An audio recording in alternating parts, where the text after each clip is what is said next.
এখানে সর্বাগ্রে যেটা উঠে এসেছে, মাদক, চুরি, ছিনতাই, কিশোর গ্যাং, এই ধরনের অপরাধী সবচেয়ে বেশি, বিশেষ করে মাদকের কথাটাই সবচেয়ে বেশি এসেছে। চাঁদাবাজদের বিরুদ্ধে আমাদের কিন্তু বিশেষ অভিযান চলছে।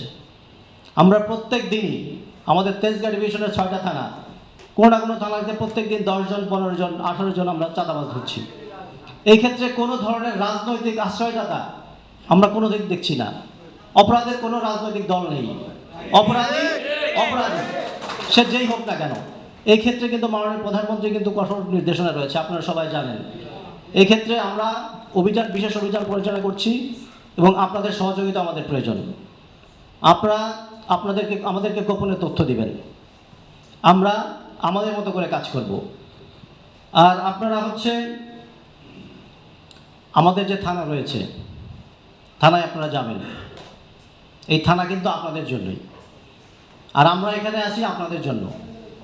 আমরা এখানে আমাদেরকে সরকার প্রদান করেছে আপনাদের সেবা দেওয়ার জন্য, সার্ভিস দেওয়ার জন্য। আপনারা কোনো ধরনের ভয় মনে রাখবেন না, আপনারা কিন্তু আমাদের শক্তি। আমরা চাই পুলিশ এবং জনতা একত্রিত কাজ করবে। কমিউনিটি পুলিশিংয়ের মূল মন্ত্র কী ছিল আপনারা তো জানেন।